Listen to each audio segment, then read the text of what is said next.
lakukan? Bagaimana cara belajar? Bagaimana cara menghafal? Bagaimana cara menguatkan ilmu dengan ibadah? Bagaimana cara meningkatkan takwa? Ada semua di sini. Ayatnya apa? Hadisnya apa?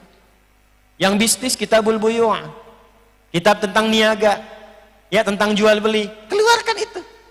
Bagaimana menghindari riba? Bagaimana berniaga yang berkah? Bagaimana mendapatkan keuntungan yang berlipat tapi Allah memberkahi di dalamnya? Ada. Semua sukses. Dan ini dari mulai kehidupan sampai alam kubur sampai kembali pada Allah Subhanahu.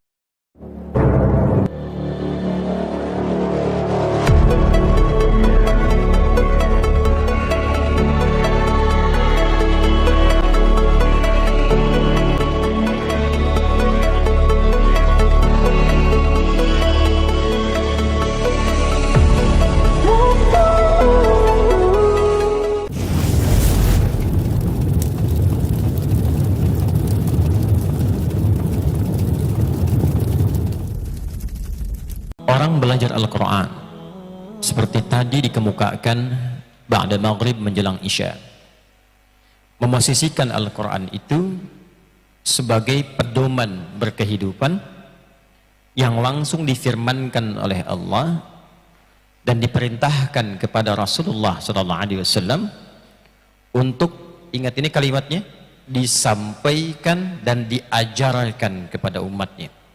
Ingat ya, bukan hanya disampaikan, tapi disampaikan dan diajarkan kepada umatnya. Al-Quran ini sudah viral sebelum kedatangan Nabi Muhammad SAW.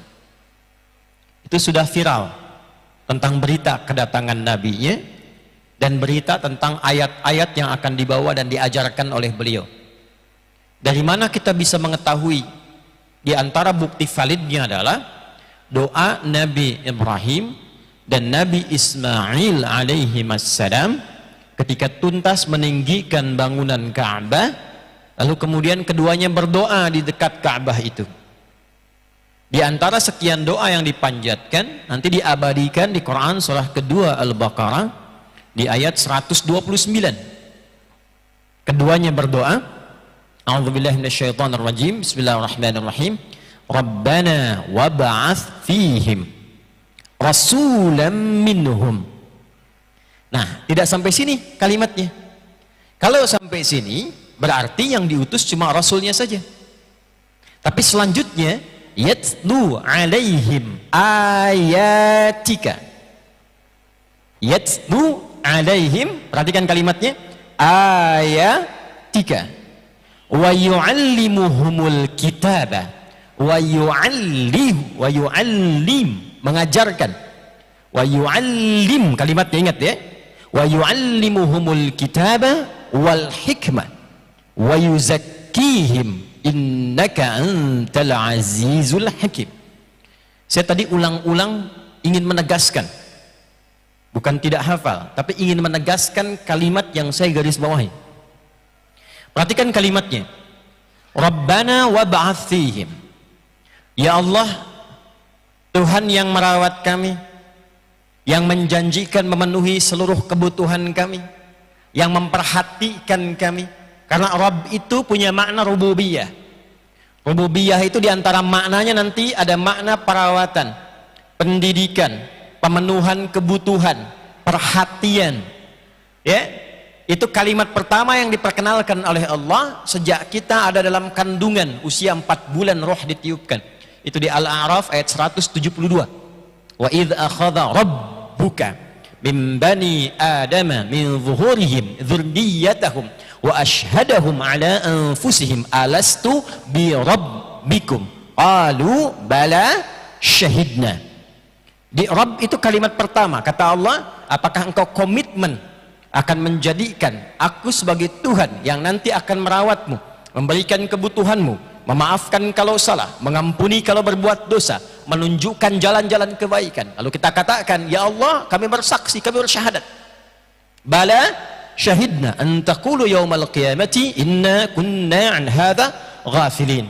Maka dengan kalimat itulah kita sering memohon, karena telah terjadi komitmen di antara kita. Kalau kita menuhankan Allah, kita menyembah Allah, nanti hak kita minta apapun sepanjang itu baik dan bermaslahat, Allah berjanji mengabulkan. Karena itu fikih doa itu begitu, kalau kita memohon itu pasti dikabulkan sepanjang permohonan itu ada maslahat untuk kehidupan kita. Itu ada di Quran surah kedua nanti ayat 186.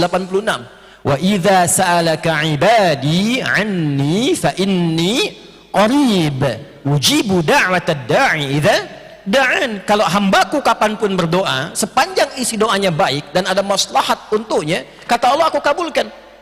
Kalau dia belum siap sekarang, nanti tunda sejenak, aku berikan. Kalau tak cocok di dunia, aku berikan di akhirat. Sifat doa itu pasti dikabulkan.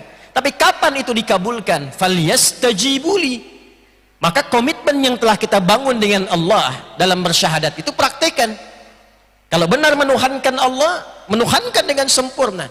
Minta kepadanya, penuhi haknya, tunaikan kewajiban kita, diminta salat, diminta jujur, diminta bakti pada orang tua, bakti, dikatakan jangan riba, dikatakan misalnya bangun hubungan baik, dikatakan jangan berselisih. Kalau ini diikuti kita minta, pasti dijawab. Hanya maksiat yang menghambat doa itu. Hanya maksiat. Ini gelas nih. Ya. Ini ada tutupnya. Ini kosong. Tuh. Ya, tidak, saya menyampaikan sesungguhnya kan. Ini gelas. Ini ada apa? Tutupnya. Dan gelasnya kosong. Betul tidak? Salah apa saya? Nah kan? Ada susunya, ada kopinya, ada tehnya. Jadi gelasnya kalau kosong kan bisa diisi apapun. Ini yang mau saya sampaikan. Saya tidak minta susu malam ini. Saya tidak minta teh. Saya ingin katakan gelasnya kalau kosong bisa diisi apapun. Ini spidol dimasukkan masuk. Tisu dimasukkan masuk, air dimasukkan masuk. Yang jadi masalah adalah ketika gelas yang ditutup begini. Tuh, belum saya terangkan, bayi sudah ada yang nangis tuh, sedih. Gelasnya ditutup begini. Ketika gelasnya ditutup, apakah spidolnya masih bisa masuk? Kita memang mencoba memasukkan ini, tapi berbalik tak masuk. Bukan kita tidak mau masukkan, kita masukkan cuman nggak masuk. Dimasukkan pakai tisu nggak masuk, bukan tidak memasukkan, dimasukkan nggak masuk. Itulah maksiat. Jika maksiat sudah dikerjakan yang haram masuk dalam tubuh seseorang, saya tidak ingin mengatakan masuk tubuh kita, karena tipikal orang beriman, imannya tak akan bersatu dengan maksiat. Kalau seseorang mengerjakan maksiat masuk ke dalam dirinya, itu yang menjadi sekat. Bukan Allah tidak mengabulkan, dikabulkan tapi nggak masuk, balik, karena ada penghalangnya. ثم ذكر الرجل يطيل السفر أشعث أغبارا يمد يديه إلى السماء فقال يا رب فقال رسول الله صلى الله عليه وسلم أن يستجاب لذلك فمطعمه حرام مشربه حرام ملبسه حرام وغذي بحرام. Nabi mengisahkan tentang seorang lelaki menempuh perjalanan jauh yang diniatkan untuk ibadah itu mengabulkan doa. Mengabulkan doa, ingat, 2 kali lebih cepat dibandingkan dengan orang diam. Anda datang ke sini dengan niatnya betul-betul untuk ibadah. Anda datang ke sini niatnya untuk sholat. Anda datang ke sini niatnya untuk menuntut ilmu, tidak ada yang lain. Bukan nyambi. Akhi, ketemuan yuk. Di mana? Di Masjid Ad-Du'a saja, sambil ta'lim. Agendanya ketemuan, ya, ta'limnya nyambi. Nah, yang dimaksud bukan ini, yang dimaksud murni ta'lim, yang dimaksud murni untuk ta'allum, yang dimaksud murni untuk ibadah. Maka berlaku hadis Nabi sallallahu alaihi wasallam ma rawahu Abu Darda, yang diriwayatkan oleh sahabat Abu Darda radhiyallahu taala anhu, kemudian dikutip oleh Al-Imam Ibnu Majah rahimahullahu taala dalam kitab Sunannya. Faqala haddatsana qala Rasulullah sallallahu alaihi wasallam man salaka tariqan yaltamisu fihi ilma sahhalallahu lahu tariqan ilal jannati wa innal malaikata la tad'u ajnihataha ridan li talibil ilmi. Kalau ada orang menempuh perjalanan sekalipun di jalannya berliku, tariq itu beda dengan syariah. Syariah itu jalan depan lebar, luas, nyaman. Tariq itu kadang jalan bisa sempit, bisa panjang tapi berliku. kadang naik turun, kadang nggak kelihatan ada lubangnya, kadang nggak mudah, di tengah-tengah ada hujan. Itulah thariq. Tapi nggak sia-sia, nanti ditampakkan di akhirat. Ya, sekarang ilmul yakin, ainul yakinnya saat sakaratul maut, hakul yakinnya saat pulang kembali kepada Allah. Nanti saat sakaratul maut ditampakkan hasilnya. Pahala itu ditampakkan sebelum meninggal. Kalau ingin cepat lihat silahkan, ya. Tapi nggak mungkin kecuali mendekati ajal. Ya, mendekati ajal, maka ditampakkan itu, ada pahalanya. Ya, kata Nabi sallallahu alaihi wasallam, diperintahkan malaikat catat. Setiap langkahnya, peluhnya, keringatnya dicatat untuk meringankan langkah dia ke surga. Hadisnya belum selesai.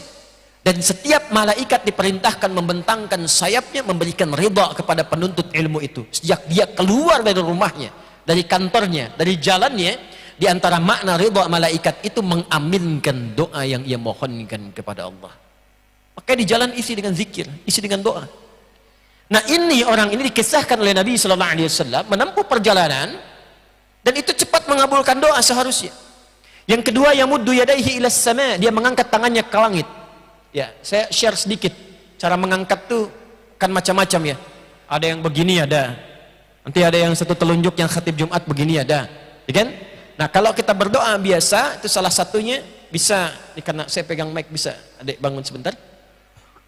Ya, pegangkan sedikit. Nah, kurang lebih seperti ini ya. Nah, kelihatan? Belum saya mulai, belum diapa-apakan, bagaimana bisa kelihatan? Anda luar biasa, belum saya mulai udah kelihatan. Imannya kuat sekali nih.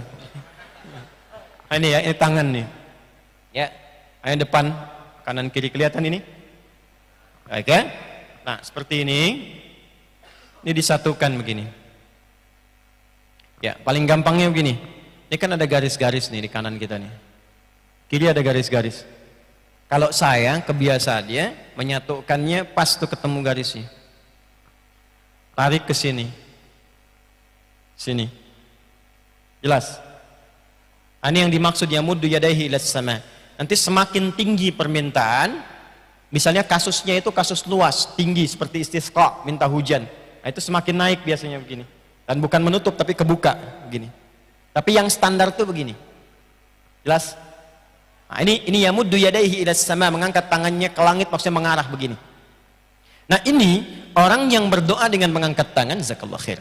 Itu dalam fiqih, dalam hadis diisyaratkan lebih cepat dikabulkan dibandingkan dengan yang diam, yang tidak mengangkat tangan.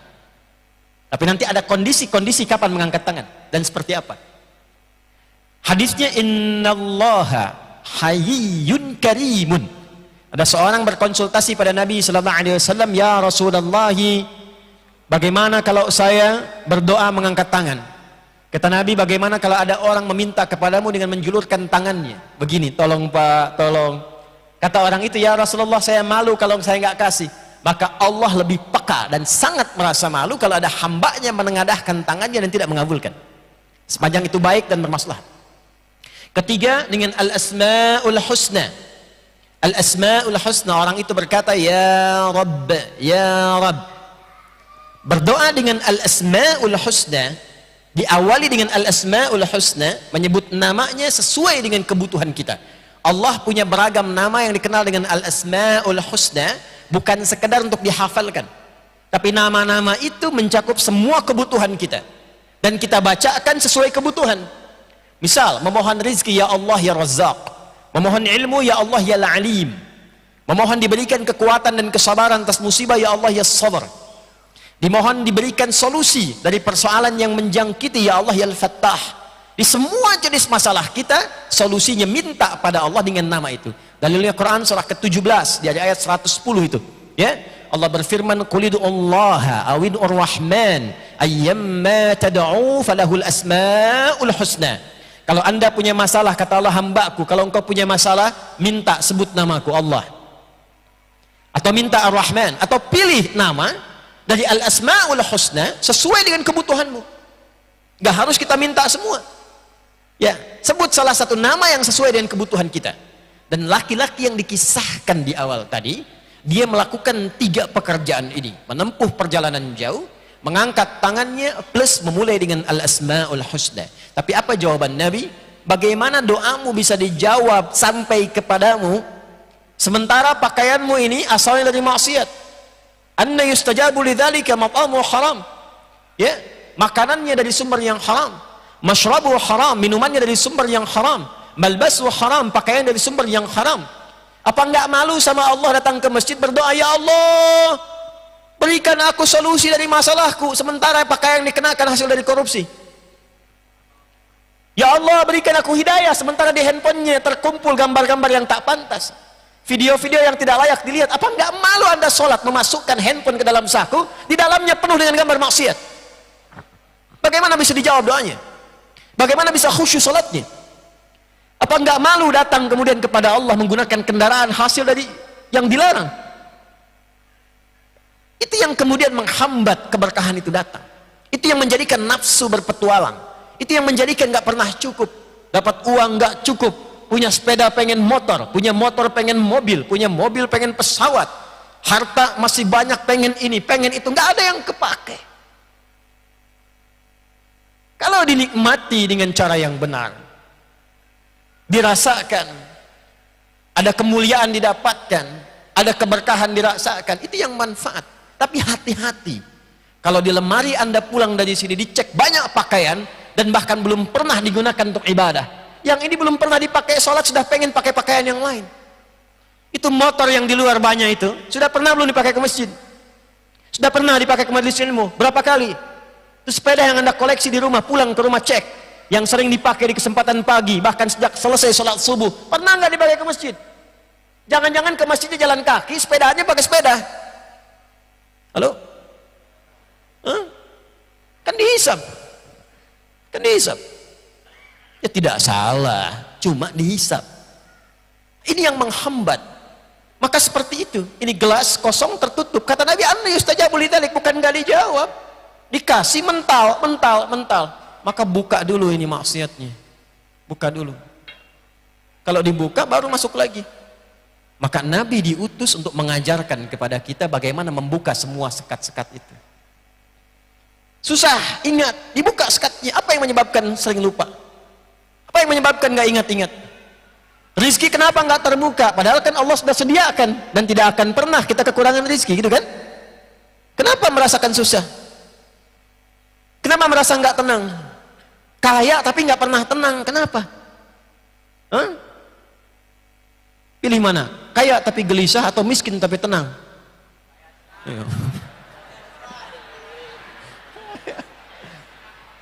Tapi kan sekarang banyak didapati kaya tapi nggak tenang-tenang. Ya, kenapa masih bisa korupsi? Karena nggak tenang dengan apa yang didapatkan.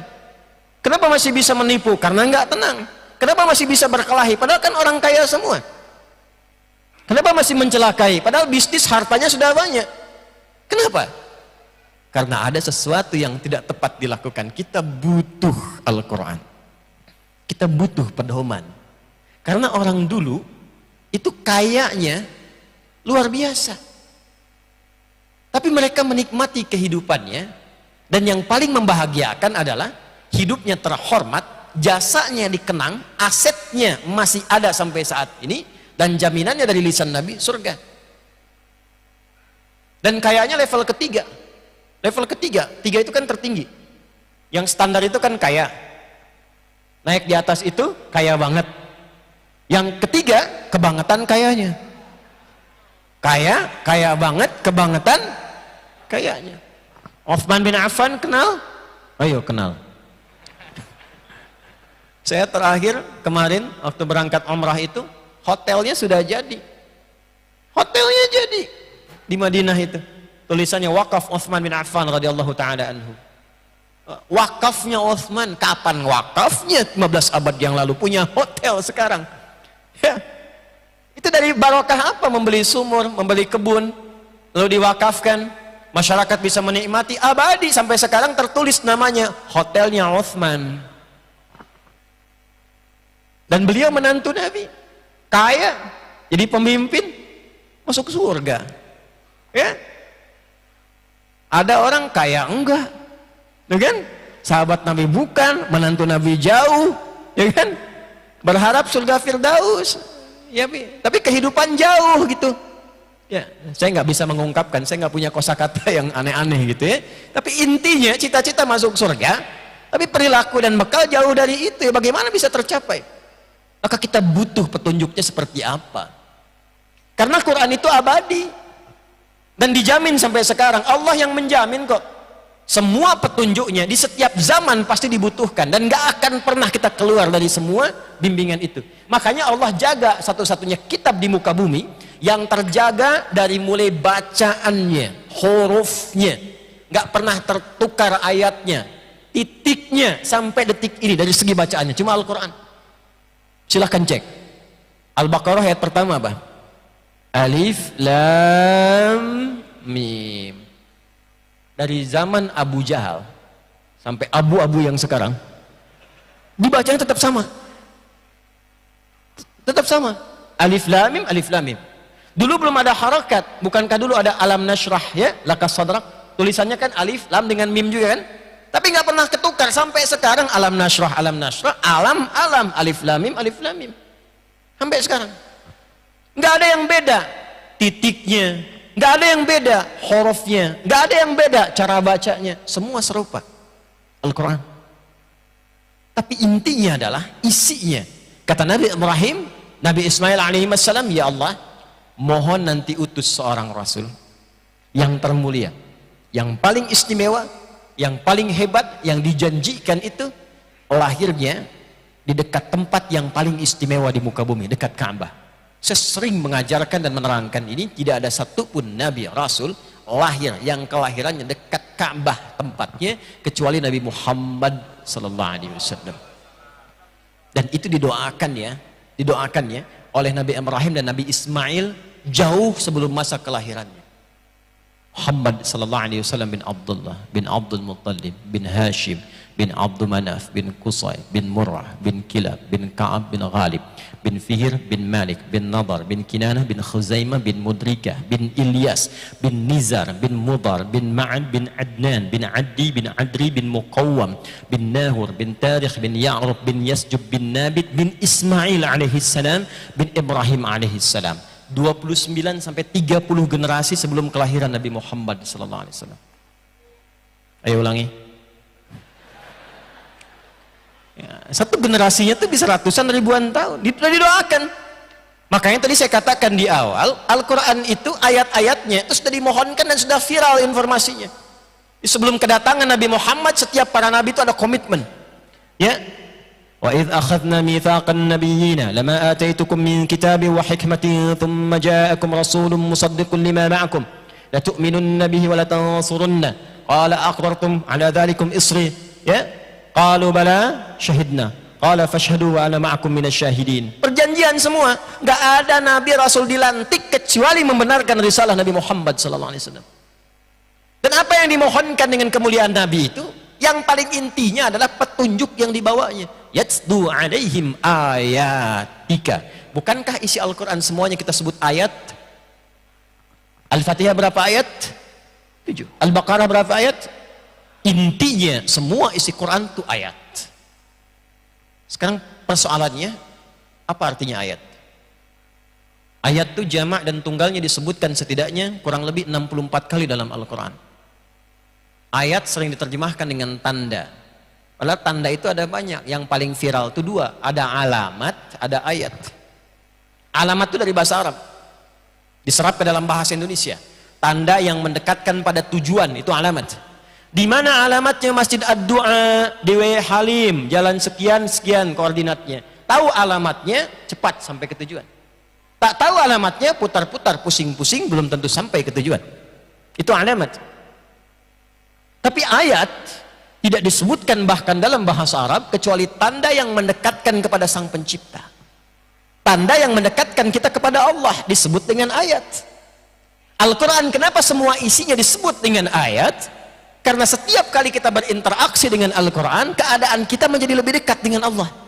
Itu yang dimaksud Quran surah ke-8 di ayat yang kedua. Innamal mu'minuna alladzina idza dzukirallahu wajilat qulubuhum wa idza tuliyat 'alaihim ayatuhu zadatuhum imana wa 'ala rabbihim yatawakkalun. Jadi ayat itu menjadikan kita lebih dekat.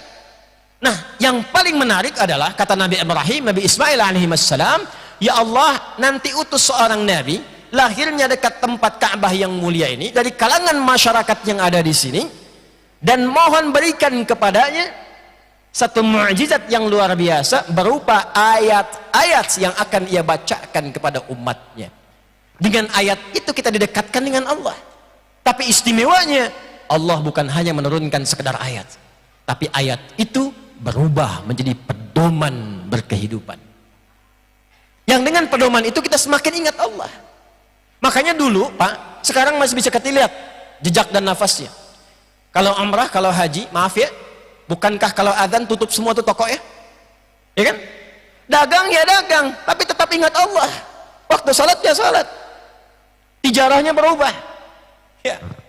Kerja silakan, tapi saat waktunya kita bertakarub kepada Allah, kita ibadah. Waktu salat, salat. Waktu puasa, puasa. Jadi semua aktivitas itu kalau dibimbing menggunakan bimbingan yang benar dan mengacu kepada ketentuan yang benar, dunianya dapat, akhiratnya pun tercatat dan menjadi dekat hubungan kita dengan Allah. Karena dekat dengan Allah, dibimbing lewat ayat itu, maka yang terjadi mustahil ada pencurian, mustahil ada korupsi, mustahil ada penipuan. Karena hambanya ingat Allah. Kalau orang ingat Allah, nggak mungkin mencuri. Anda keluar dari sini, ingat Allah, nggak mungkin tertukar sendal. Kan mau dipakai ingat Allah, apa nggak malu mencuri ingat kepada Allah? Nggak mungkin orang ingat Allah itu nyuri. Orang mencuri itu karena nggak ingat Allah. Ya, lupa kan? Kalau lupa kan suka nggak ingat ya? Hah? Orang itu tahu berdusta itu dosa, cuman ketika dia berdusta, dia lupa. Orang itu tahu kalau mencuri itu salah, cuman ketika mencuri dia lupa. Lupa itu bahasa Arabnya nasiyah. Kita lupa nasina. Nasina di Quran disandingkan dengan salah. Salah itu akhtana. Kita salah akhtana. Rabbana la tu'akhidna in nasina au. Satu ayat. Jadi Quran itu pedoman hidup. Kita harus keluarkan. Lalu wa yu'allimuhumul kitab, bukan sekedar disampaikan, diajarkan isinya. Pengajaran Nabi yang mengajarkan pedoman Quran itu yang disebut dengan hadis. Nah, hadis itu nanti ada rinciannya. Saya izin berdiri ya. Kita mulai masuk ke intinya. Ini mukadimahnya selesai nih. Masuk ke intinya sekarang. Sampai jam berapa kita? Siap. Siap. Silahkan subuh sampai di sini, saya di Villa Citra. Perhatikan sini. Jadi Al-Quran itu, kelihatan ya? Ya terserah lah, mau lihat mau belum. Ya, tulis nih, Al-Quran. Nih. Nah, kelihatan? Kalau nggak kelihatan, saya barusan menulis Al-Quran. Bayangkan di kepalanya, tulisannya Al-Quran gini. Nah, ini pedoman hidupnya, firman Allah. Maaf, yang memfirmankan siapa? Yang memberi pedoman siapa? Pertanyaan saya, kita sekarang pakai logikanya yang betul, pakai logika. Ya, Allah menjadikan kita sebagai manusia yang cerdas, diberikan kekuatan untuk menalar, maka gunakan akal ini di tempat yang benar supaya hidupnya sehat. Perhatikan baik-baik. Kalau pencipta tahu nggak dengan yang dicipta? Paham tidak? Mengerti tidak? Contoh praktek, yang bikin handphone tahu nggak tentang handphone? Kalau rusak kita bawa ke counter handphone atau ke dealer motor? Tempat handphone ya, karena yang tahu handphone tuh yang bikin handphone, yang tahu motor yang bikin makanya kalau motor ada kerusakan dibawa ke bengkel bukan ke kantor handphone. Salah Anda. Maaf saya ada kerusakan nih. Apa? Ini spare partnya motornya rusak, tapi dibawanya ke counter HP. Anda nggak sehat. Jelas ya? Dari sini Allah pencipta kita bukan? Saya tanya, kita manusia bukan? Coba lihat dulu masing-masing. Yakin manusia? Ini apa? Peci. Ini apa? Baik, kepala. Ini pundak. Ini benar berarti. Pelan-pelan. Kita manusia bukan? Tulis di sini manusia. Ini pelan-pelan kita gunakan logika kita dengan benar. Siapa pencipta kita? Yakin? Baik. Nanti bab akidah juga dirinci. Islam itu agama penuh ilmu. Kenapa Tuhannya harus Allah? Dirinci. Nanti ada dialognya, ada silogismenya, diterangkan ya kenapa mesti paham dengan akalnya, kenapa Anda pilih Allah bukan yang lain. Itu ada jawabannya termasuk di Quran. Kenapa Tuhan itu mesti satu? Ini dalam keyakinan umat Islam ya, tapi didialogkan supaya kita yakin. Ya, kenapa namanya Allah bukan yang lain? Dari mana datangnya nama Allah? Ada spesifik. Secara singkat kita yakin Tuhan kita siapa? Allah. Jadi pencipta kita siapa? Pertanyaannya, tadi kan kita di awal sudah kita komitmen tegaskan, yang mencipta pasti sangat tahu dengan yang diciptakan kan? Konsekuensi dari pernyataan ini, Allah pasti tahu tentang kita kan? Tentang hidup kita, tentang masalah kita, dengan kalau sudah begitu, kenapa Kak punya masalah curhatnya kepada Allah? Kenapa curhatnya di media sosial? Punya masalah rumah tangga, curhatnya bukan ke Allah, curhatnya di IG. Aku tak menyangka dia seperti itu. Nyangka tuh. Setelah sekian lama berumah tangga ditulisin, nungguin komen. Ya, tulis dari Lampung, nungguin komen, ambil masak, dicek lagi, cek lagi. Ini apa? Gak menyelesaikan masalah. Innama ashku bathi wa khuzni ilau. Jadi yang mengetahui ini Allah, yang tahu kita Allah, yang tahu hidup kita Allah. Sebelum dicipta, saat beraktivitas, sampai kita wafat, sampai pulang kemana? Antum tuh di sini mau ngapain sih? Ini saya tanya nih, saya tanya. Meninggal nggak? Meninggal nggak? Tuh, meninggal tuh. Meninggal. Tuh, meninggal. Kita yakin kita pasti akan pulang. Pertanyaannya, setelah meninggal tuh kemana? Apa yang dilakukan? Ada apa? Terus di sini selama ini ngapain? Kalau mau meninggalkan dunia, kan mau ditinggalkan. Bekalnya apa? Masa kita mengerjakan sesuatu di tempat yang akan kita tinggalkan, tapi nggak punya bekal ke tempat yang akan kita kunjungi? Antum dari Lampung mau ke Palembang, dari sini mau ke Palembang, mungkin nggak berangkat ke Palembang tanpa bekal? Mungkin nggak? Mungkin. Mungkin berkehidupan di sana kalau nggak ada bekal? Nggak mungkin. Orang kalau mau bepergian pasti nyiapkan bekalnya. Anda kan yang ada di sini nggak dari satu tempat. Dari Lampungnya mungkin beda-beda. Ada yang dari Metro, ada yang dari Damar, ada yang dari Natar, ada yang dari macam-macam. Boleh jadi juga mungkin ada yang dari luar kota datang ke sini. Nggak mungkin Anda kesini kalau nggak ada bekal, mustahil. Nah, kita diminta berpikir cerdas. Kita kan akan meninggalkan dunia ini. Bekal apa yang dibawa ke tempat yang akan kita kunjungi? Tapi bersyukurnya sebagai Muslim, di Islam itu paling komplit. Setelah meninggal dunia dijelaskan, cara meninggalnya dijelaskan, pilihan mau yang menenangkan atau mau yang tegang disampaikan. Pindahnya kemana? Dijelaskan tempatnya namanya kubur, sifatnya barzah. Afala ya'lamu idza bu'thira ma fil, suasananya seperti apa? Enggak ada satupun kitab suci yang merinci keterangan di setiap alam kecuali Al-Quran.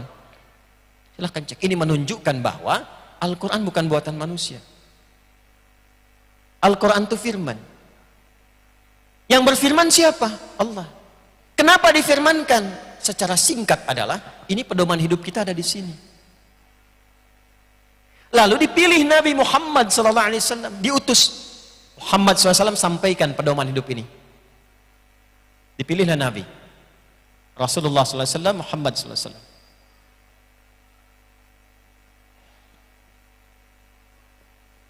Lalu menariknya begini, di era Nabi ada tempat yang sangat maju namanya Romawi,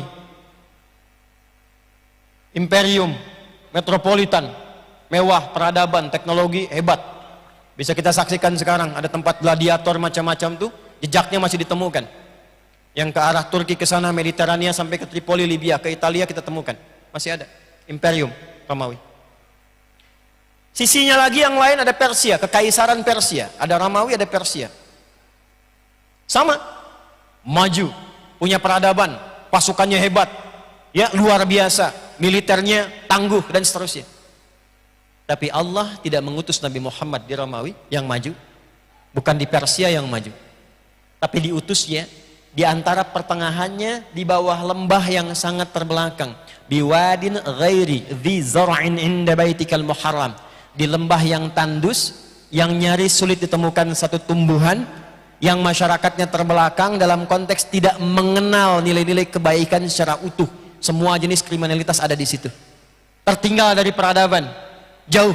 Walaupun itu kota dikunjungi orang berziarah, haji dan sebagainya, tapi tetap jauh dari peradaban. Yang diturunkan apa? Al-Quran. Ditugaskan Nabi untuk membimbing, maka didetilkan oleh Nabi keterangan ayat-ayat ini. Wa yu'allimuhumul kitab. Diperintahkan mengajarkan isi kandungan Al-Quran itu. Ketika ada orang-orang di masa Nabi yang berniaga, turun ayat-ayat tentang niaga. Ini ayat-ayat dagang, dibimbing lewat ayat-ayat ini. Ada yang di militer, dibimbing lewat ayatnya. Ada yang di birokrasi, dibimbing. Ada yang sekedar dengan tenaga, dibimbing. Turun ayat, turun ayat, turun ayat. Semua jenis aktivitas manusia ada bimbingannya, detilnya dari petunjuk Nabi. Semua yang melekat pada petunjuk Nabi disebut dengan hadis namanya. Hasilnya apa?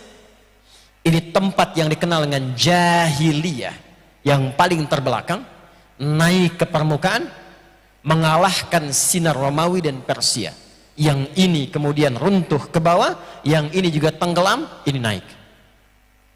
Dan demi Allah saya katakan, naiknya itu dengan pencerahan yang berkemajuan. Dibawa kemanapun risalah kemuliaan yang dicontohkan dan dibimbing Nabi ini, semua tempat itu maju dan tercerahkan. Silahkan. Sepeninggal Nabi dibawa ke Afrika Utara. Afrika Utara itu nanti provinsi dulu bagi negara Islam yang ada pada saat itu, provinsinya. Provinsi, gubernurnya Musa bin Nusayr, panglimanya Tariq bin Ziyad. Datang orang Andalusia di Iberia, Spanyol sekarang yang dekat dengan Portugal. Datang minta pertolongan untuk dibantu ke sana, dikirimkan Tariq bin Ziyad. Yang sekarang selatnya masih ada dokumentasinya, Gibraltar.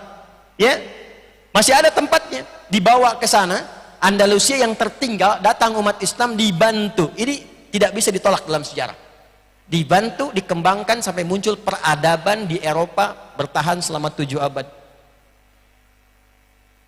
Perhatikan, bukan peradaban Arab, bukan peradaban Andalusia, tapi peradaban Islam di Andalusia, peradaban Islam di Irak. Dibawa kemanapun, maju.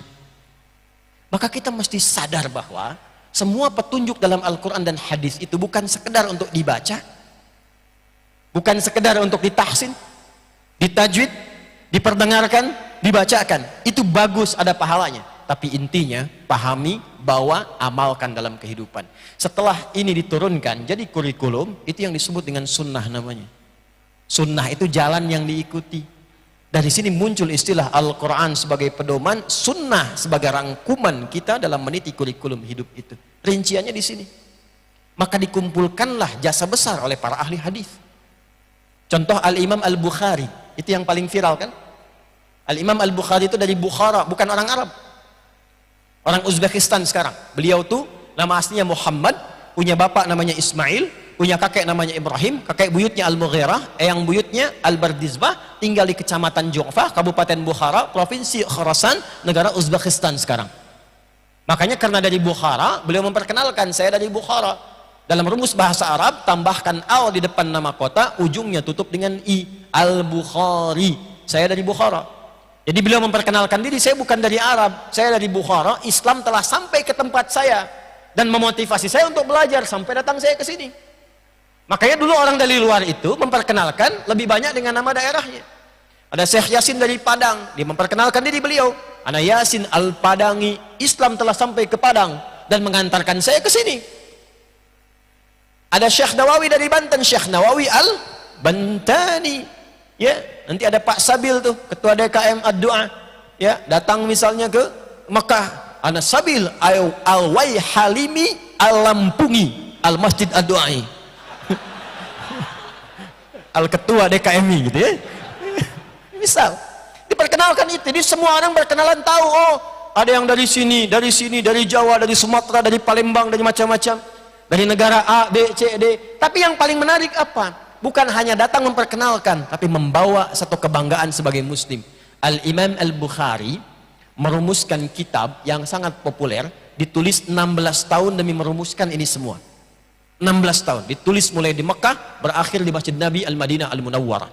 Nama kitabnya Al-Jami As-Sahih Al-Musnad Al-Mukhtasar min umuri Rasulullah sallallahu alaihi wasallam wa sunanihi wa ayyamih.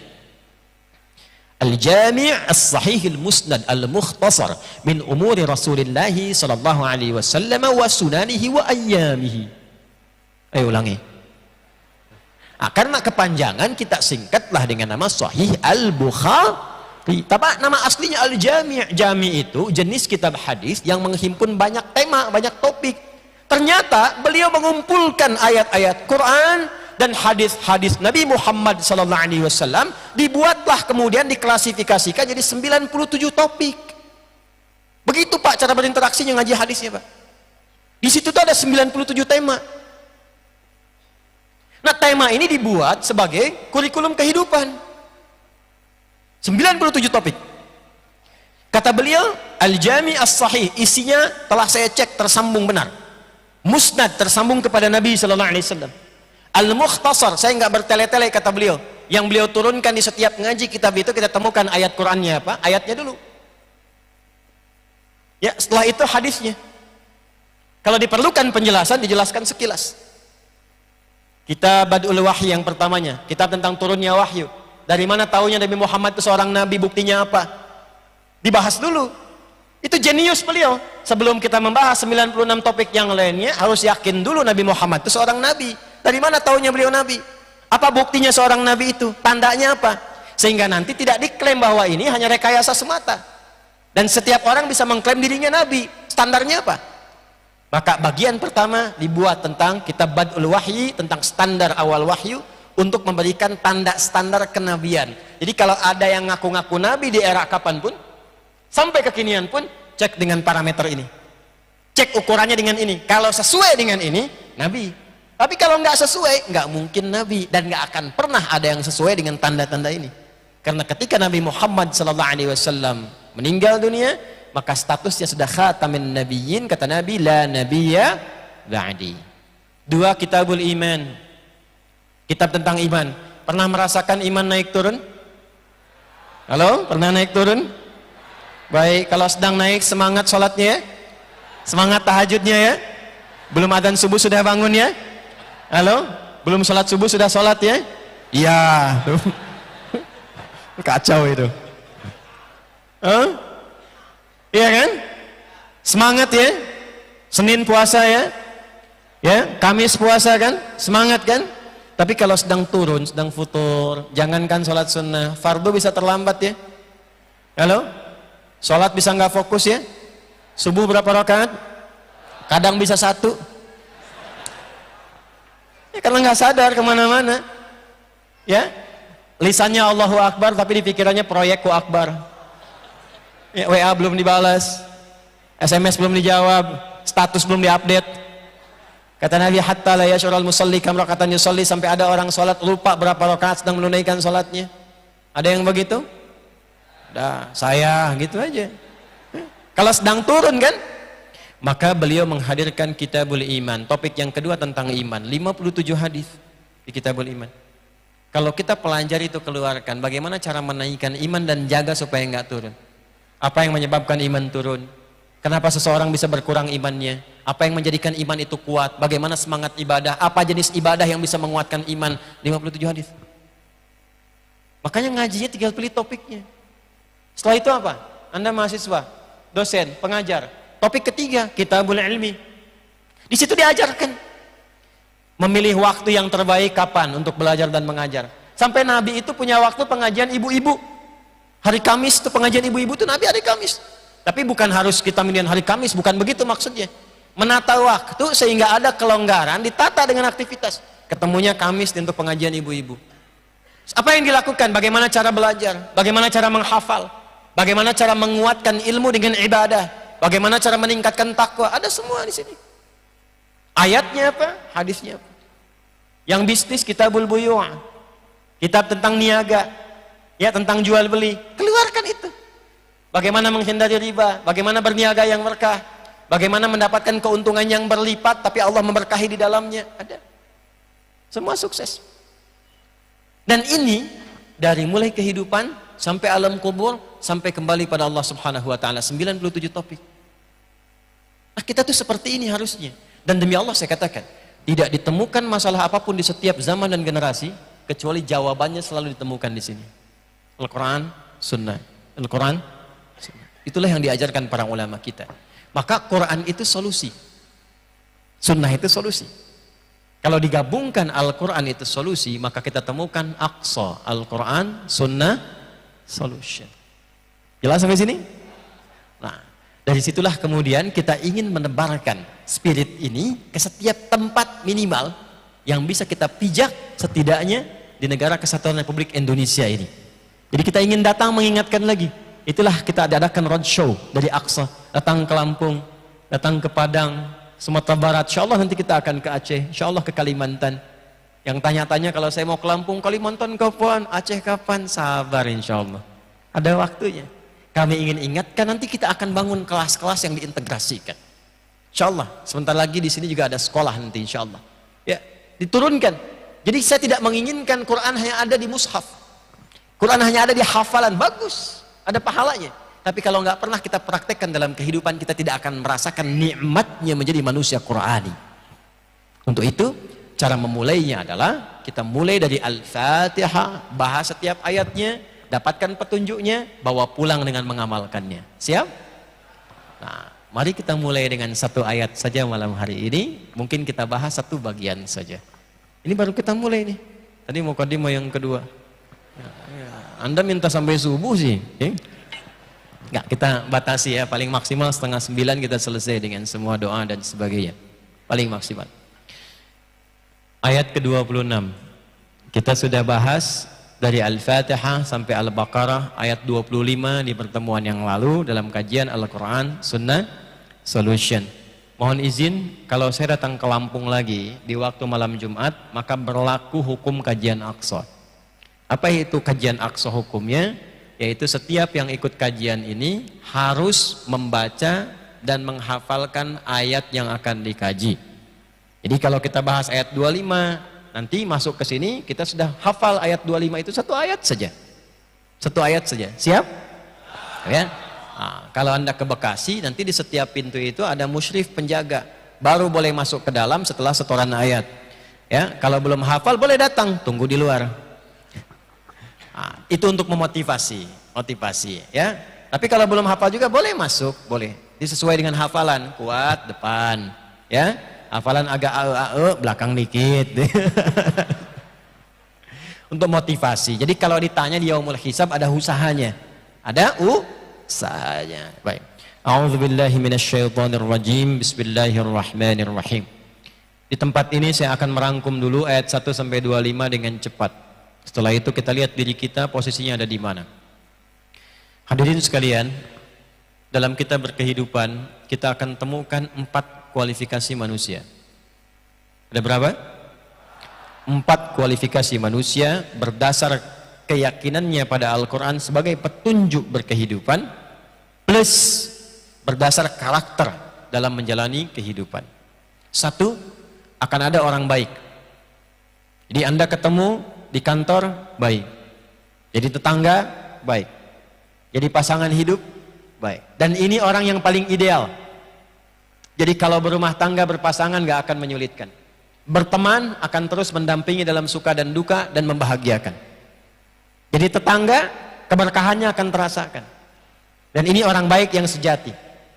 Nah, orang baik yang sejati ini oleh Allah disebut dengan kalangan takwa. Orang-orang yang bertakwa. Ini golongan pertama. Dzalikal kitabu la raiba fi hudal lil muttaqin.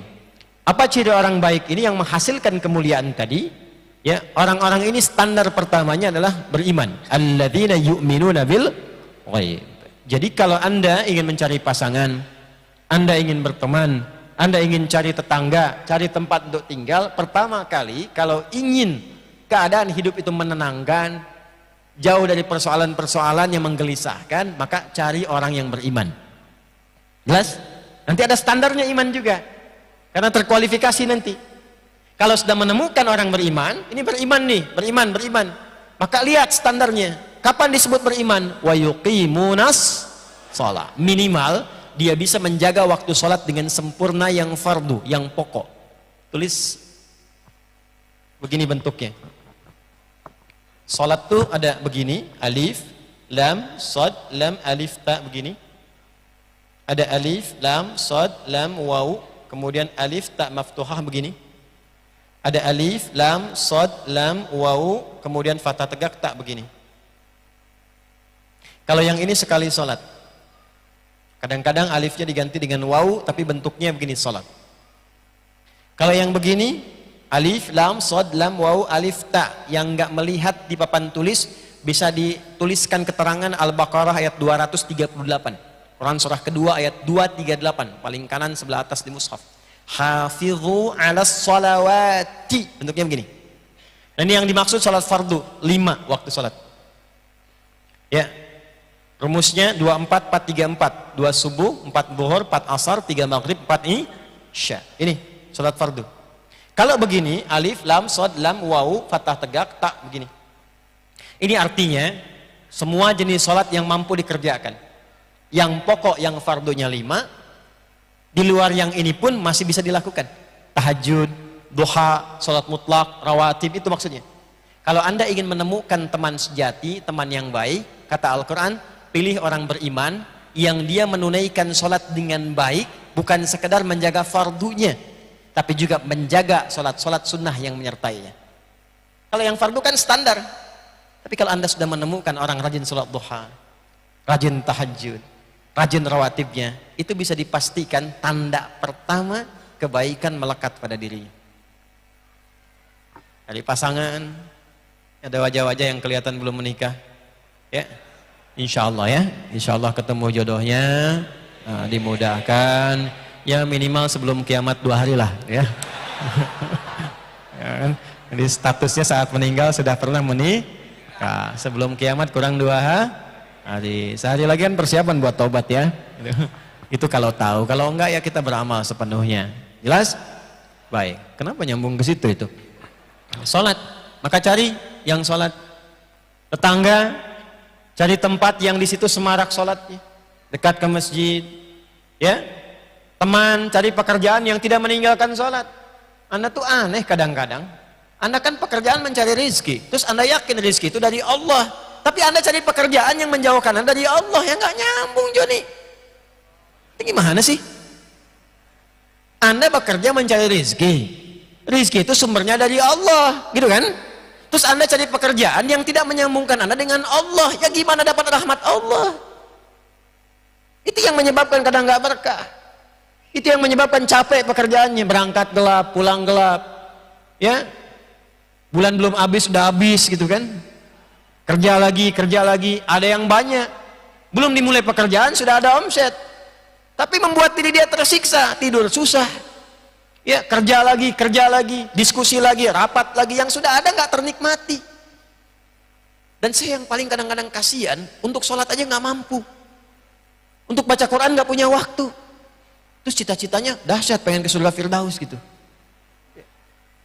Wa mimma razaqnahum yunfiqun. Ketiga, senang berbagi. Ya, dapat menyertai dalam suka dan duka. Jadi orang beriman menjaga sholat, senang berbagi. Dia tidak punya pun saat ini dia referensikan. Jadi kalau orang kita punya teman yang mengerti tentang kita, membersamai dalam suka dan duka, mau berbagi dalam kebaikan, itu kata Allah pasti orang baik itu. Orang baik. Ya.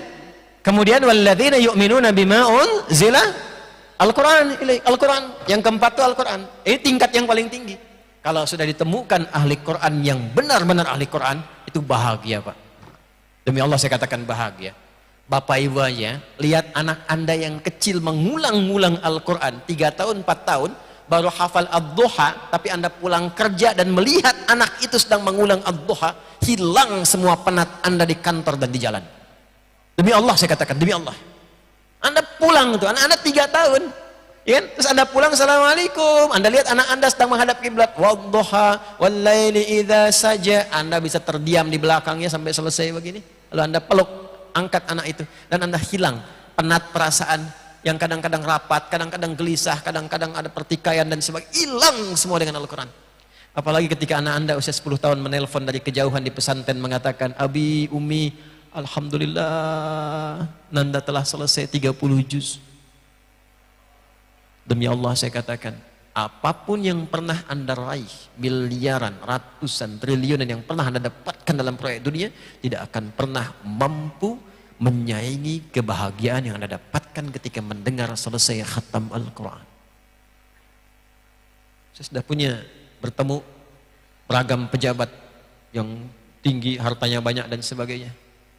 Tapi mereka, ada di antaranya yang bahkan mengatakan, Ustaz, kalau diperkenankan saya ingin tukar hafalan Qurannya dengan semua yang saya punya. Saya nggak pengen ini semua, yang penting saya pengen ada hafalan Qurannya.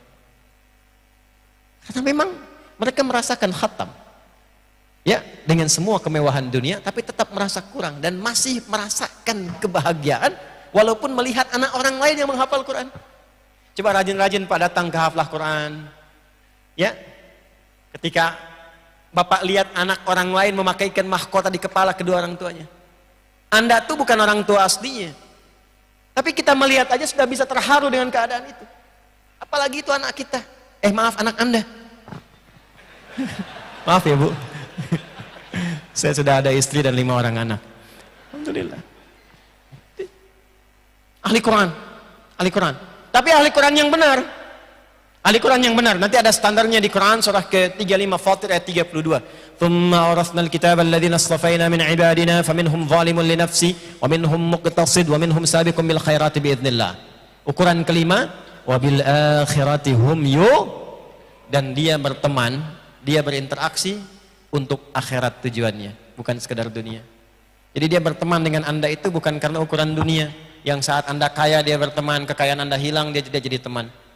Yang saat Anda punya kedudukan jabatan dia sering WA, telepon, pengen ketemu. Ketika hilang jabatan dia menjauh, di kontak tidak ada, di WA nggak pernah balas.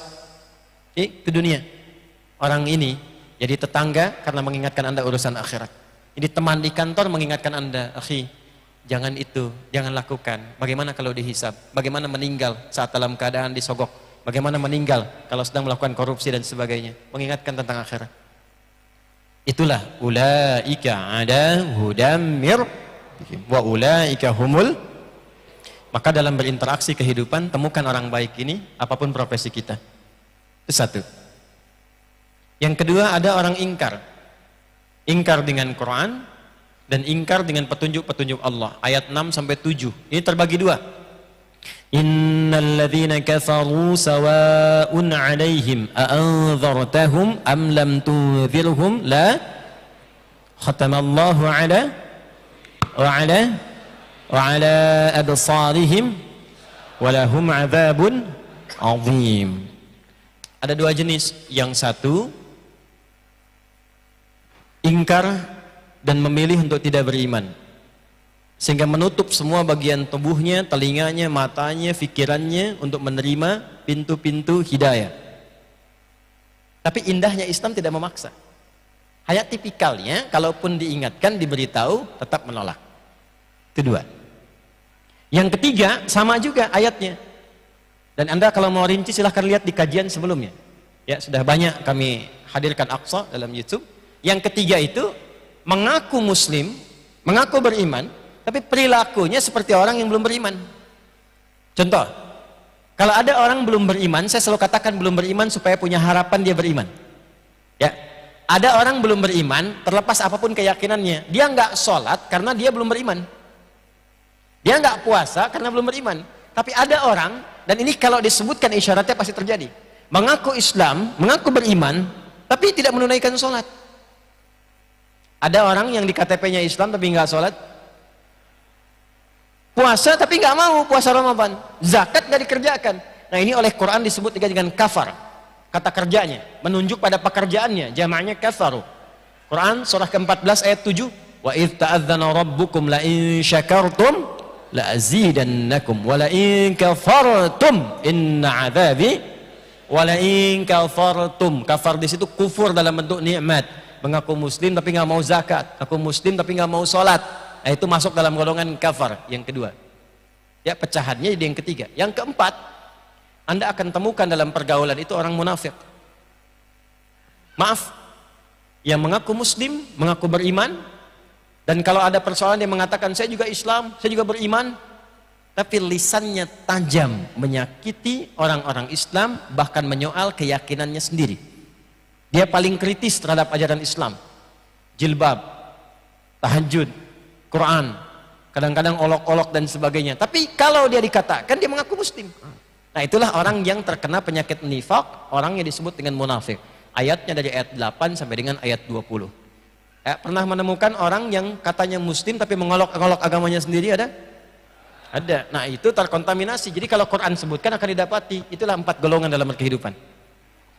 Itu ayatnya dari 1 sampai ayat 20.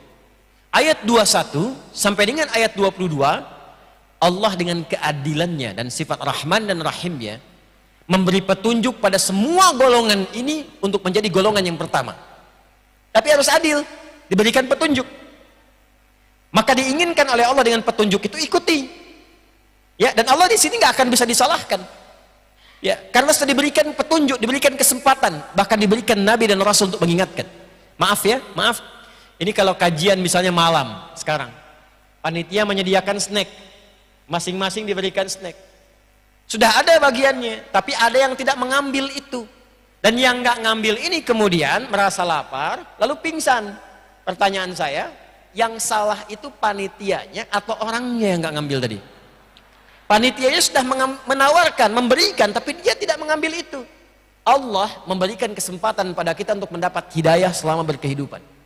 Lewat telinga, lewat mata, lewat pendengaran kita, lewat penglihatan, lewat akal kita. Setiap hari terdengar azan, ada diskusi, buka YouTube kok yang keluar ceramah, ada diskusi dan sebagainya. Itu hidayah. Karena itu hidayah sifatnya diberikan tanpa batas. Cuman manusianya mau ambil atau tidak. Itu yang dimaksud Quran surah ke-29 ayat yang terakhir. Walladzina jahadu fina lanahdiyannahum subulana. Kalau Anda mau cari, mau dapatkan itu, mau ambil itu, pasti Anda dapat hidayah Allah. Maaf, kalau telepon di sini berbunyi, terus sinyalnya nggak ada tuh. Suaranya ada nggak? Nggak ketemu kan? Tapi kan orang yang terima telepon tuh keluar cari sinyal kan? Halo? Cari sinyal kan? Kalau sedang telepon, sinyalnya hilang-hilang, Anda cari sinyal kan?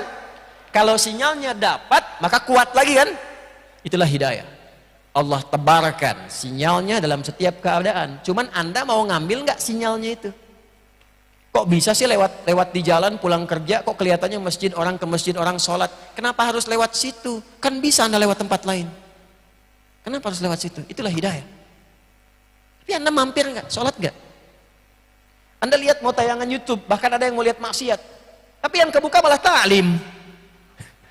Terus diingatkan, jangan berbuat maksiat, cepatlah tobat. Kok bisa keluar itu? Ada seorang anak, ini rahasia ya, diantara kita aja ya. Tapi ini kisah nyata, Mungkin juga nonton gak apa-apa, saya juga pernah kisahkan. Anak baik, anak saleh, cerdas, IQ-nya bagus, punya keterbatasan. Karena pengen kuliah, gak punya biaya, keterbatasan tinggi, akhirnya ketegangan memuncak dan sebagainya, memutuskan untuk mengakhiri hidup, membunuh diri. Tapi unik juga, supaya dosanya gak terlampau banyak, tahajud dulu, tobat. Begitu tali dipasang, tahajud dulu, ngantuk, ketiduran. Perhatikanlah bagaimana Allah memberikan hidayah. Ketiduran. Ini kisah nyata, anaknya langsung datang kepada kami. Mimpilah ketemu dengan Rasulullah SAW. Ini kisah nyata, saya tidak mengarang. Pergi ke si fulan katanya, itu aja perintahnya. Datangi si fulan. Datanglah anak itu. Datang ke tempat kami, Bekasi, persis di kajian malam Jumat begini. Ceritakan seperti tadi. Saya diminta menjumpai Ustaz. Saya bilang, apa pesannya dari Rasulullah SAW? Ya, pesannya temui Ustaz aja. Kau mau apa? Saya mau kuliah, mau sekolah. Gak ada yang lain? Enggak, cuma kuliah aja. Gak ada pesan yang lain? Tidak. Ya sudah. Mau di mana? Di kampus. Udah, kamu kuliah. Siapkan semuanya sampai kuliah, sampai S2. Demi Allah, selama kuliah nggak pernah minta apapun, nggak uang saku, nggak ini, cuma pengen biaya kuliah aja. Anda tahu yang terjadi? IPK-nya sempurna, summa cum laude 4. Dan risetnya itu sangat luar biasa tentang ketahanan pangan dan diminati sampai dari profesor dari Jepang. Ya, modalnya apa? Nih, taqarrubillah. Walaupun ikhtiarnya nggak harus ditempuh, ditiru maksudnya, ya. Pengen bunuh diri tahajud dulu gitu kan. Karena beda asbabnya. Yang mau saya katakan, hidayah itu pasti Allah berikan, cuman mau diambil apa enggak gitu. Ini udah sampai di sini, udah duduk, ustadznya pun ada hidayat gitu kan, sebagainya, masih belum mau berubah juga, dengan cara apa lagi diberikan petunjuk? Ya, dengan cara apa lagi? Nah, ini poinnya. Jadi, ketika kita keluarkan itu semua, kata Allah, ya ayyuhan nasu, ayat 21. Ya ayyuhan nasu, hai semua manusia tanpa kecuali, yang 4 golongan itu. Wa'budu rabbakumul ladzi khalaqakum walladzina min qablikum la'allakum. Cara menerjemahkan ayatnya baca dari belakang terjemahannya. Aku ingin kalian semua menjadi hamba yang takwa. Tapi dengan keadilanku, hukum adil mesti berlaku. Aku berikan jalan nih. Caranya bagaimana? Sembah aku, kata Allah. Ibadah. Di antara ibadah itu, ini menggunakan pedomannya. Makanya di sini ada ketentuan sholat, tuh aqimus sholat, caranya diajarkan oleh Nabi, begini caranya. Di sini ada ayat zakat, caranya diajarkan Nabi. Di sini ada cara untuk menikah, ayatnya, caranya diajarkan Nabi. Semua itulah ibadah. Hidup kita itu untuk ibadah, dari bangun tidur sampai tidur lagi. Ibadah itu bukan cuma sholat, ibadah itu bukan cuma puasa. Kita itu makannya ibadah, ya, berpakaian ibadah, minum ibadah. Makanya bangun tidur aja udah ibadah. Untuk menjadikan kegiatan itu ibadah ada pedomannya. Pedomannya dari Al-Quran, rinciannya dari sunnah. Makanya di antara sunnah itu mengajarkan doa. Dan hanya dalam Islam semua kegiatannya ada doanya. Silahkan cek, bangun tidur ada doanya tidak? Antara bangun dengan tidur, kita mau tidur dengan bangun dari tidur, sama nggak doanya? Beda. Bangun tidur itu bukan cuma doanya, caranya diajarin. Coba buka Sunan Abu Daud. Ini coba sih bacaannya diperbaiki ya. Coba satu-satu sehari ngaji 1 hadis tuh. Pulsa akhiratnya ditambah, jangan cuma dunianya aja. Bacaannya diganti. Generasi milenial tuh ganti. Bacaannya ganti. Yang keren tuh ngaji kitab hadis, sirah yang dulu, itu yang keren karena pasti. Anda kok baca yang fiksi-fiksi? Ngapain baca yang fiktif yang nggak ada sama sekali? Anak-anak tuh lihat bacaannya tuh. Boleh baca komik, komiknya tentang sirah. Ya, orang-orang hebat di masa lalu. Orang-orang luar biasa, ya, tokoh-tokoh yang hebat. Siapa aja, misalnya Khalid bin Walid, Umar bin Khattab aja sirahnya ada. Jenis komiknya sudah banyak dan sebagainya. Ya, ajarkan pada anak-anak kita daripada bacaan-bacaan yang orangnya nggak ada, tokohnya nggak ada, fiktif semua. Ya, maaf ya, Hollywood maaf nih. Misalnya Superman, Batman, ya, apalagi tuh saya nggak apal-apal tuh Catwoman misalnya, apalagi tuh, ya, macam-macam. Ada nggak sih? Nggak ada, kan fiktif semua, karangan semua. Maaf ya, Hollywood maaf nih, gitu ya. Cuman kan benar fiktif kan? Mereka nggak salah bikin, yang salah itu yang menjadikan itu seakan-akan bagian dari kehidupan yang nyata. Udah nonton itu pakai sarung, diikat di leher, wih, begini kan? Karena orang kurang sehat kan? Terbang juga enggak, nih kan? Terus setelah dalam ketukar, dipakai dari dalam jadi keluar gitu kan? Jadi pada kacau kan hidupnya. Coba, kenapa yang nggak asli-asli aja yang memang wujudnya nyata? Kita punya semua kok. Tokoh-tokoh hebat kita itu nyata semua, nggak ada yang fiktif. Ganti cara bacanya, ganti bacaannya itu. Sehari, one day, one ayat, one hadis, one sirah. Ayatnya keluarkan, hadisnya keluarkan, tokohnya munculkan. Ayat ini turunnya siang apa malam? Kami kalau ngaji tafsir begitu. Satu ayat, turunnya siang apa malam? Turunnya di mana? Diturunkan pada siapa? Kejadiannya apa? Dan itu nikmat ngajinya. Nikmat. Dan nyata, dan kita alami sendiri. Ya. Kata Allah, saya ingin hambaku jadi baik semua, aku berikan petunjuk. Caranya bagaimana ibadah? Kita urusan bangun tidur, Sunan Abu Daud, nomor hadis 1367. Posisi paling kanan, agak sedikit ke atas. Ya. Qala an Ibnu Abbas radhiyallahu taala anhuma. Ya, qala, beliau menyampaikan, Ibnu Abbas radhiyallahu taala anhuma menyampaikan, kana an-nabiy sallallahu alaihi wasallam idza istayqadha min naumihi. Adalah kebiasaan Nabi sallallahu alaihi wasallam kalau bangun dari tidurnya, fajalasa, beliau duduk sebentar, duduk dulu. Diatur, Pak, duduk dulu. Jadi bangun tidur itu nggak langsung doa.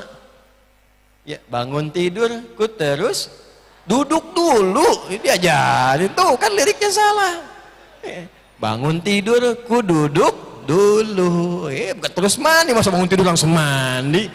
Ke kamar mandinya kapan? Bangun tidur langsung mandi. Bangun tidur, ku duduk dulu. Membersihkan, bukan bekas ngantukku, bukan tempat tidurku. Ya, bisa bangun tidur langsung bersihkan, rapi? Tidak. Anda masih ngantuk. Ya, apa tuh bahasa Rusianya? Nundutan, ya, nundutan, ya. Apa nundutan? Masih ngantuk. Ya, orang baru bangun kan belum sadar sepenuhnya.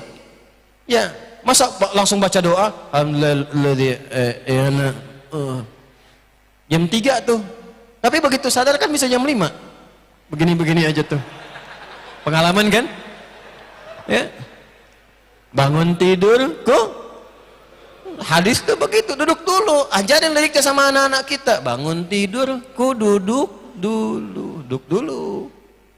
Ya, membersihkan bekas ngantukku. Famasaha biyadihi min athari naumi. Itu hadis. Bisa bikin lirik. Ajarin di TK-TK anak TPG kita. Dari lirik hadis itu. Bangun tidur, duduk dulu. Kemudian membersihkan dengan telapak tangan atau bagian tangan, bukan telapak. Membersihkan dengan bagian tangannya yang bersih. Ya, bekas ngantuknya. Kenapa yang menyebutkan bagian tangan yang bersih? Karena nanti ada hadis lain. Kalau engkau bangun dari tidur, cuci tanganmu karena engkau tak tahu kemana tangan itu berkelana saat dia tidur. Ya? Nah, jadi saat kita sadar ini bagian yang terbersih, bersihkan bekas ngantuk. Setelah itu apa? Baru membaca 10 atau 11 ayat terakhir di surah Ali Imran. Ya? Nanti ada hadis lain membaca Alhamdulillahilladzi ahyana ba'dama amatana wa ilaihin nusyur. Bangun tidur, membersihkan bekas ngantukku, lalu baca ayat. Oh. Bikin sendiri deh. Baca doa Alhamdulillahilladzi ahyana ba'dama amatana wa ilaihin nusyur. Itu tuh petunjuk. Singkatnya begini, ya Allah terima kasih. Engkau memberikan aku kesempatan hidup sesuai ajal, padahal mungkin kau bisa wafatkan aku dalam tidurku. Aku berjanji di kehidupan saat ini aku akan mencari bekal terbaik untuk pulang. Itu makna doanya. Jadi Anda kalau bangun tidur begitu, Anda tuh sudah berjanji. Anda bekerja nyari bekal akhirat, Anda belajar nyari bekal akhirat, ya, Anda beraktivitas nyari bekal untuk pulang. Maksudnya kalau meninggal di hari itu bekalnya siap. Itu maksudnya wa ilaihin nusyur. Makanya setelah itu baca Ali Imran dari ayat 190 sampai ayat 200. Tsumma qara'a khawatima surah Ali Imran. Dari inna fi khalqis samawati wal ardi wa ikhtilafil laili wan nahari la ayatin liulil sampai ayat 200-nya. Ya ayyuhalladzina amanu sabiru wasabiru warabitu wattaqullaha la'allakum tuflihun. Sampai situ. Itu kalau dipahami ayatnya, demi Allah saya katakan, kaji ayat ini Anda akan menjadi orang pintar atau orang paling paham tentang substansi kehidupan. Jadi tempatkan dimanapun Anda ngerti. Tugaskan ini, sukses. Jadi diplomat, sukses. Di kantor, sukses. Kerja ini, sukses. Maaf, saya sudah lebih dari 5 menit dari yang ditetapkan tadi. Masih boleh sedikit? Sedikit aja? Boleh ya? Itu baru satu hadis tuh. Bangun tidur, membersihkan, lalu doa, lalu doa pada Tuhanku, baca surat, baca surat tunjuk hidupku, baca surat petunjuk itu ajarkan anak-anak kita tuh. Di suratnya apa? Ya, 10-11 ayat. Setelah itu summa dhahaba ila syinin mu'allaqah. Udah sadar, udah punya misi, visi, baru pergi berwudu. Yang mandi-mandi. Baru setelah itu sholat. Ya, setelah selesai semua baru membersihkan tempat tidurku rapi. Berangkat ke masjid, tempat tidur udah rapi, udah baik, udah semuanya sholat. Berangkat beraktivitas. Kalau semua ini baru dikerjakan, baru satu ayat, satu hadis tentang bangun aja, pasti berkualitas tidur dan bangunnya. Diamalkan nggak? Diamalkan nggak? Iya, kan yang diamalkan baru seperempatnya kan? Seperempat itu baru doanya kan? Alhamdulillahilladzi ahyana ba'da mamatuna wa ilaihin nusyur. Dah.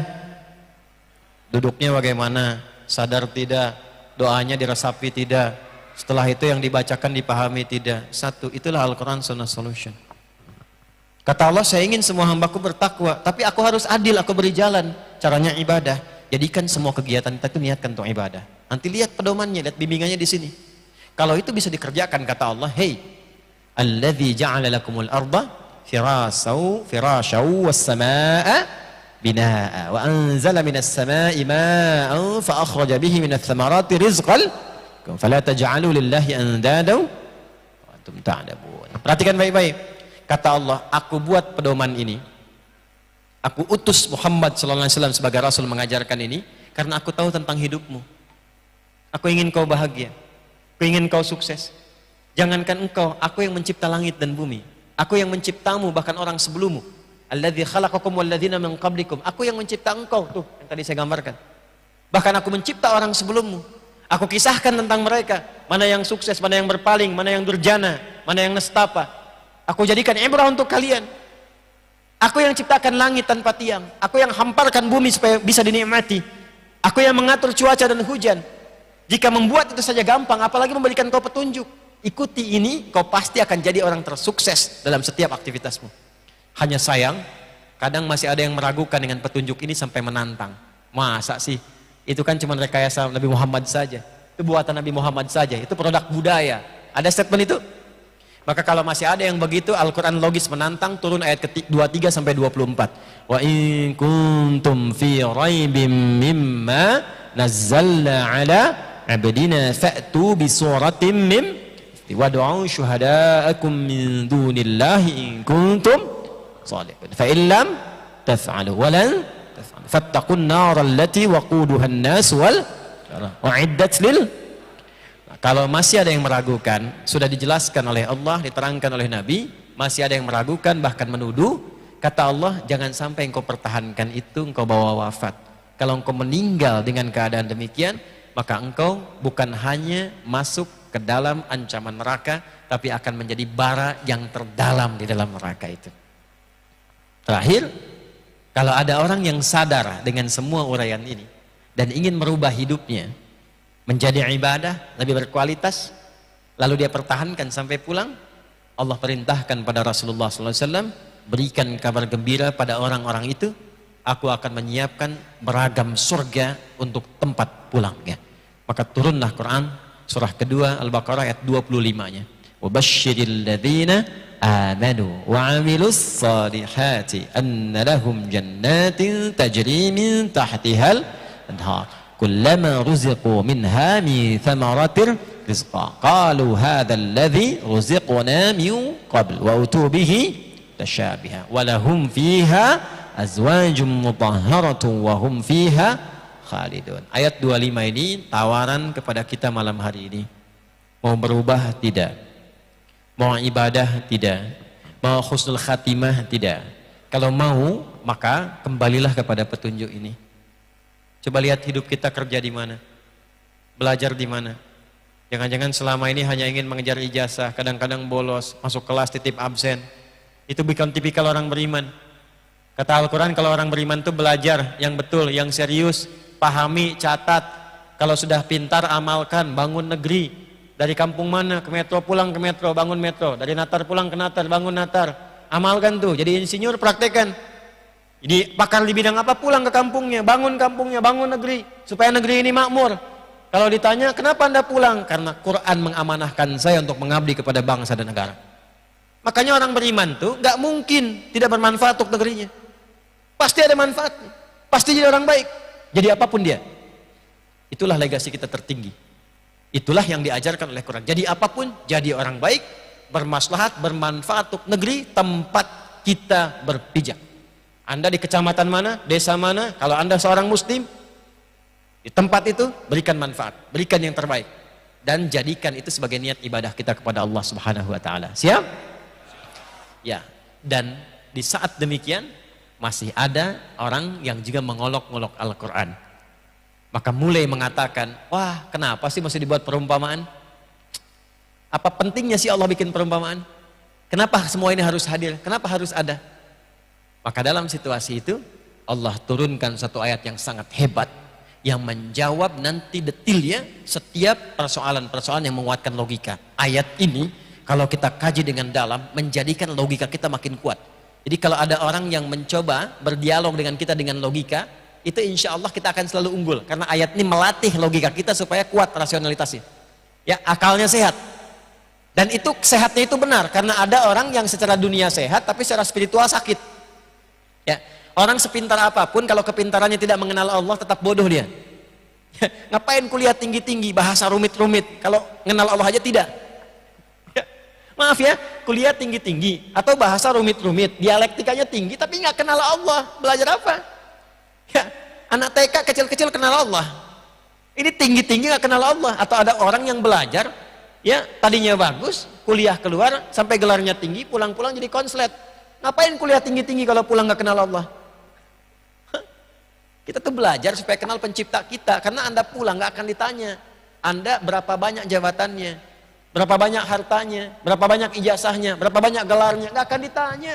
Masuk ke alam kubur aja gelar tumbang semua. Yang ada yang diharapkan almarhum. Almarhum itu yang disayang. Yang sayang siapa kalau nggak kenal Allah? Pulang kepada Allah itu yang ditanya, hei, dengan ilmumu seberapa engkau bisa mendekatkan itu dengan Allah Subhanahu wa taala? Dengan ilmumu itu seberapa engkau jadikan ilmumu untuk mengenal Allah? Dan berapa banyak orang yang telah engkau perkenalkan dengan Allah? Harta, dengan sekian yang aku titipkan kata Allah, berapa banyak yang sudah menjadikan engkau dekat kepadaku? Dan berapa banyak orang yang engkau bantu dengan hartamu supaya kenal aku kata Allah? Kedudukan, bukan ditanya berapa bintangnya, berapa tinggi jabatannya. Yang akan ditanya, dengan semua jabatan yang telah aku lekatkan kepadamu, sudah berapa banyak yang mengenalkan engkau denganku, yang mendekatkan engkau denganku, dan berapa banyak kau fasilitasi orang-orang sekitarmu untuk kenal aku? Mau jawab apa? Dan nanti ada satu ayat yang sangat dahsyat, yang dengan memahami ayat itu dan turunannya, insya Allah logika kita kuat, agama kita kuat. Kalau ditanya kenapa Allah Tuhannya, kita bisa jawab. Kenapa pilih Islam, kita bisa argumentasi. Dan kalau ditanya misalnya, kenapa Anda memutuskan untuk beribadah, Anda bisa jawab begini, begini, begini, bahkan dengan logika yang sangat sederhana. Ayat itu akan kita bahas di pertemuan yang berikutnya dalam kajian Aqsa di lain kesempatan, insya Allah. Baik, saya sangat yakin tidak semua berasal dari tempat yang dekat. Jika ada tempat yang mungkin dari sini ada 1 jam, 2 jam ditempuh, ya, yang paling jauh dari mana ini? Wai kanan, 200 kilo, masya Allah. Wai kanan 200 kilo, wai kiri? Dari mana? Ya? Oh, Tangerang, masya Allah. Riau, mana lagi? Metro. Jawa Timurnya pun di sampean. Goso, masya Allah. Ya, semoga diberkahi oleh Allah ya. Semoga setiap langkah dan pijakannya insya Allah mendapatkan pahala sisi Allah Subhanahu wa taala. Ya, kita selesaikan kajian malam hari ini. Pertanyaan dan tanya jawabnya besok ya di Masjid Villa Citra, dan itu sangat singkat dan gak ada materi. Jadi siapkan kalau ingin bertanya, tuliskan saja, dan singkat karena kan waktunya masih waktu pekerjaan supaya tidak mengganggu juga. Saya juga harus ke bandara. Jadi besok itu setelah subuh selesai kurang lebih 4:30 langsung tanya jawab sampai 5:30. Setelah itu yang mau berangkat pekerjaan berangkat, yang mau kembali ke rumah ya. Kemudian saya pun akan ke bandara dan kembali ke Jakarta. Ya. Baik, saya kira itu untuk malam ini. Subuh kita insya Allah tanya jawab di Villa Citra. Pertanyaan boleh disiapkan, jadi begitu selesai sholat subuh, saya tidak akan membuka banyak mukaddimah, langsung menjawab pertanyaan yang disampaikan saja. Allahumma taqabbal minna innaka antas sami'ul alim, wa tub alaina innaka antat tawwabur rahim. Allahumma alimna ma yanfa'una, waj'alna min ahli al-Qur'an, waj'alil Qur'ana sahiban lana fid dunya, wa syafi'an lana fil akhirati ya arhamar rahimin. Allahumma ja'alna min ummati sayyidina Muhammad sallallahu alaihi wasallam. وحللنا يا الله شفاعته يوم القيامة يا أرحم الراحمين. اللهم اجعل بقية حياتنا حياة طيبة وآخر وفاتنا حسن الخاتمة بكلمة لا إله إلا الله محمد رسول الله. وأجب كلمتنا بقولك يا أيتها النفس المطمئنة ارجعي إلى ربك راضية مرضية فادخلي في عبادي وادخلي جنتي. ربنا آتنا في الدنيا حسنة وفي الآخرة حسنة وقنا عذاب النار. وصلى الله على سيدنا محمد وعلى آله وصحبه أجمعين وآخر دعوانا سبحانك اللهم وبحمدك أشهد أن لا إله إلا أنت نستغفرك ونتوب إليك الحمد لله رب العالمين. Sebelum saya tutup, ada pengumuman penting yang mau saya sampaikan. Satu, insya Allah secara formal di Lampung ini dalam waktu dekat kita juga akan bangun sekolah untuk menyiapkan kadar-kadar Qurani. Jadi sekolah itu kurikulumnya dari Quran dan hadis yang dikombinasikan dengan Diknas, dari mulai KB ke TK sampai ke atas. Yang kedua, yang mau ikut daftar pesantren masih dibuka, yang bertempat yang sedang kita bangun. Itu nanti penerimaannya mulai belajarnya 2024, tapi seleksinya dari sekarang. Dan nanti yang lulus akan belajar pendampingan dengan kami. Cuma usianya adalah usia lulus SD. Oke? Nah, bagi orang tua akan dibuka gelombang baru dan ini gratis untuk jadi ahli Quran 10.000. Ya, angkatan kedua, angkatan pertama itu ada 14.000. Ada kelas profesi, nanti bukunya akan dibagikan gratis. Launchingnya bulan Desember insya Allah, berlangsung di Bandung. Ya, itu saja yang bisa disampaikan. Terima kasih. Assalamualaikum warahmatullahi wabarakatuh.